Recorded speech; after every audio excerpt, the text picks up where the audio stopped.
Une question dans l'édito politique, Patrick Cohen. À quoi sert Philippe de Villiers? Tant de présence médiatique finit par intriguer. On le voit partout, l'ex-élu de Vendée, fondateur du Puy du Fou, 2 fois candidat à la présidentielle. Blablabla, le reste c'est du Patrick Cohen, c'est d'un niveau intellectuel très bas et donc sans grand intérêt. Je résume en une phrase, il dit que Philippe de Villiers est raciste et que son livre est incompréhensible. Et c'est tout, hein, pas besoin de se taper 5 minutes de Patrick Cohen pour entendre ça. Surtout, il ne répond pas à la question, qui pourtant me semble d'un intérêt capital, à quoi sert Philippe de Villiers. Comprendre pourquoi le clan Bolloré a-t-il subitement décidé de s'attacher les services de ce type-là, qui pourtant n'est pas né de la dernière pluie. Philippe de Villiers existe depuis environ 40 ans. 40 ans qu'il dit à peu près la même chose, modulo les évolutions normales d'un homme qui vieillit. Il a toujours été anti-européen, il faut lui accorder ce crédit. J'aurais également tendance à lui accorder celui de l'honnêteté dans le sens sincérité. Je ne vois pas en effet l'intérêt qu'il aurait eu de maintenir ses positions dans les années 2000-2010, positions qui n'étaient absolument pas payantes en termes de gamelle et d'audience médiatique. Il aurait pu décider de mettre de l'eau dans son vin sur le catholicisme et l'islam et de se rallier à l'Europe, il ne l'a pas fait. Je pense que c'est par conviction, après je ne suis pas dans sa tête. Alors pourquoi lui et pourquoi maintenant? Si l'on en croit l'histoire, et si l'on croit à la répétition des schémas, la stratégie Bolloré pourrait s'articuler autour des deux axes suivants. Axe 1, gérer le présent. Alors, certes, l'Europe finira par tomber et le régime par changer, mais pour l'instant, elle est encore là. Les eurocrates sont encore en place, les macronistes sont encore au pouvoir, et donc il faut bien faire avec, d'une manière ou d'une autre. Au moins à court terme. Axe 2, préparer l'avenir. L'Europe finira par tomber, le régime finira par changer, et à ce moment-là, il sera bon d'avoir au moins un pied dans le camp des vainqueurs. Ce que je décris là est une stratégie classique de tous les milliardairistes en période d'incertitude, comprendre dans les périodes comme celle que nous traversons actuellement, où il est relativement facile d'anticiper un changement de régime. Il est évident que ce régime-là arrive en fin de cycle et qu'un autre lui succédera. Et bien dans ce cas-là, les grandes fortunes continuent de collaborer avec le régime en place, gèrent le présent, mais préparent l'avenir en investissant dans de nouveaux poulains. Détaillons d'ailleurs rapidement cet axe 2, après on reviendra à l'axe 1 qui est plus intéressant. Euh, la fin prochaine de l'Europe n'est un secret pour personne dans les milieux informés et même avertis.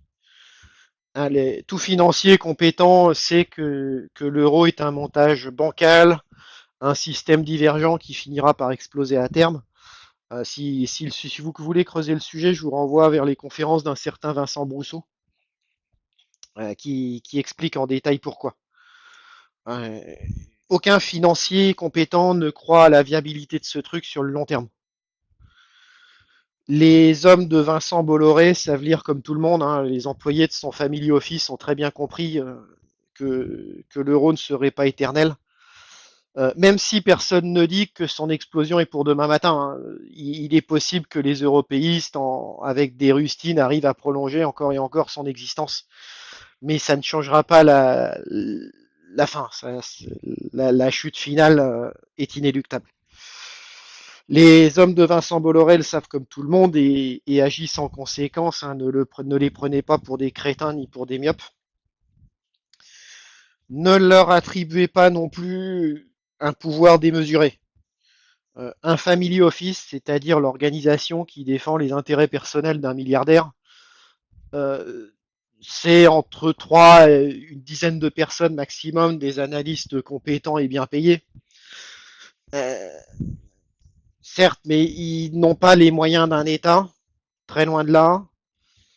Euh, et ils ont finalement assez peu de pouvoir d'influence, hein. Ils cherchent surtout à s'adapter aux événements historiques et pas forcément à les provoquer ou à les empêcher. Ils n'ont pas du tout le pouvoir d'empêcher la chute de l'Europe. Tout au plus peuvent-ils participer à des manœuvres de retardement, ce qu'on va voir. Voilà qui nous ramène à ce que j'ai appelé l'axe 1, c'est-à-dire gérer le présent, gérer le court terme, gérer les relations avec l'Europe, avec les autorités européistes plus exactement.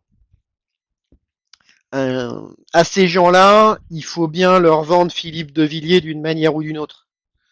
Si vous voulez que, enfin, si le Family Office de Bolloré veut que les pouvoirs publics continuent à le laisser diffuser ses chaînes sur la TNT, s'il veut encore avoir des marchés publics, vous voyez, il est obligé de s'entendre avec eux. Alors comment leur vend-il son nouveau poulain, là, Philippe de Villiers? Je dirais de la manière suivante, en tout cas la manière la plus évidente de le faire me semble celle-ci. L'opposition à l'Europe en France augmente et est devenue massive, peut-être pas majoritaire, mais enfin, à tel point que l'Eurobaromètre est obligé de nous concéder 30% d'anti-européens, sachant que c'est une institution européiste qui a intérêt à minimiser le chiffre. Dans la réalité, on serait plutôt autour de 40 ou 50, hein. Mais prenons même 30%. C'est beaucoup trop pour que la stratégie d'omerta médiatique qui était de rigueur jusqu'à maintenant euh, continue d'être efficace sans créer un vide politique qui conduit déjà et qui risque de conduire de plus en plus de Français à déserter les chaînes d'information traditionnelles pour se tourner vers l'Internet. Le mouvement a déjà commencé d'ailleurs, hein, c'est rien de nouveau dans ce que je dis. Pourquoi font-ils cela? Pour trouver les débats qui les intéressent et qu'ils ne trouvent plus sur les chaînes d'information traditionnelles. C'est un gros problème. C'est un gros problème parce que sur l'Internet, l'oligarchie ne contrôle rien du tout. Comprendre que n'importe qui peut dire n'importe quoi, et c'est le public qui va décider de qui est un leader de tel ou tel courant politique ou mouvement politique. N'importe qui peut dire n'importe quoi et selon le format qu'il veut. Vous voyez là par exemple, je suis en train de vous faire une vidéo pour vous expliquer la stratégie de Vincent Bolloré. Personne d'autre que moi n'a décidé de la faire ni comment je la fais. Alors que De Villiers, même si il peut répondre ce qu'il veut aux questions qui lui sont posées, il a un format imposé lors de ses chroniques, ses apparitions là sur hebdomadaires sur Europe 1. Donc le média traditionnel permet ces contrôles-là et permet de désigner les leaders. Exemple, prenons par exemple la France insoumise, mais prenez le Front National, c'est pareil, si ça vous fait plaisir.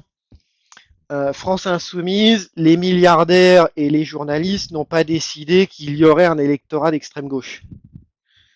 La présence de cet électorat de ces gens-là est indépendante de leur volonté. Par contre, ce qu'ils peuvent décider, c'est qui va les représenter et comment. S'ils veulent pas de Mélenchon, il leur suffit d'arrêter de parler de Mélenchon et parler, je sais pas moi, de Fabien Roussel. Hein, de dire que, tiens, on remarque Fabien Roussel est extraordinaire, ou en tout cas convainc beaucoup de gens, blablabla. Et hop, vous aurez Fabien Roussel, leader de on va dire, du camp extrême gauche, ouais, disons gauche, quoi, peu importe. D'ailleurs, ce qui est intéressant, c'est que les autres médias parlent de Villiers, même pour taper dessus. Vous voyez, Cohen, il fait sa chronique sur France Inter pour dire que c'est un affreux Jojo. Mais le fait qu'il en parle montre qu'ils sont d'accord au moins sur une chose. Euh, c'est de se positionner pour ou contre De Villiers. Aucun ne dit bah De Villiers on s'en fout, c'est juste une créature Bolloré sans grand intérêt, vous voyez. Alors pourquoi finalement De Villiers en représentant des anti-européens les intéresse-t-il? Eh bien sans doute pour occuper, pour boucher, si vous voulez, pour combler une partie du vide politique. Ils n'ont pas choisi de mettre juste un anti-européen qui ne parlerait que d'Europe et adopterait des positions consensuelles par ailleurs. Ils ont choisi un gars qui, bien que authentiquement patriote, je pense, bien que sincère et honnête, adopte par ailleurs des positions très clivantes sur, comme vous le savez, sur le catholicisme, les traditions, les valeurs, etc., et le rejet de l'immigration et des religions importées. Il lui sera donc extrêmement difficile de rassembler une majorité de Français pour nous sortir de l'Europe. Je vois pas comment il est possible de réunir une majorité avec des positions aussi clivantes. Voilà qui permet donc à l'ennemi de stériliser une partie de l'électorat, une partie de l'opinion publique là qui va rester un petit peu dans son coin au lieu de venir avec les autres pour libérer la France en fait. Sachant qu'une telle stratégie ne fonctionnera pas éternellement. La connaissance de l'Europe et donc son rejet continuera de progresser dans l'opinion. Peut-être d'ailleurs en partie grâce aux bons arguments parfois que peut avancer l'intéressé Philippe de Villiers. Et donc à terme, de toute façon, la France sortira de l'Europe. De toute façon, l'Europe finira par. Si la France n'en sort pas, l'Europe sautera d'une manière ou d'une autre. C'est une stratégie qui ne fait que retarder l'inévitable. Et d'ailleurs, même les milliardaires européistes le savent. C'est pas, ils savent que De Villiers ne va pas sauver l'Europe. C'est pas le but. C'est au mieux une manœuvre de retardement. Une manœuvre de retardement dont il n'est même pas dit qu'elle fonctionnera. Je veux dire, si De Villiers est honnête, il peut s'apercevoir de ce que je dis et l'expliquer à ses troupes, dire écoutez, on peut pas rassembler avec notre programme qui est pas partagé par tout le monde et donc on va essayer de s'allier avec d'autres patriotes. On va essayer de trouver un terrain d'entente avec eux sur les sujets très clivants. C'est possible qu'ils fassent ça. Que la stratégie ne soit pas efficace pour sauver l'Europe, même s'il prétend le contraire à ses petits copains, je pense que Bolloré sans doute, et Bolloré s'en fout. Son but n'est pas de la sauver, son but est de raconter à ses copains qu'il est dans leur camp, qu'il travaille avec eux pour manipuler l'opinion publique. Lui, ce qui l'intéresse surtout, c'est d'une part de gérer ses affaires au quotidien et d'autre part d'être bien positionné pour la suite, d'avoir des billes dans le bon camp, ce qui sera utile lors du prochain changement de régime. Voilà, je pense avoir bien résumé l'idée.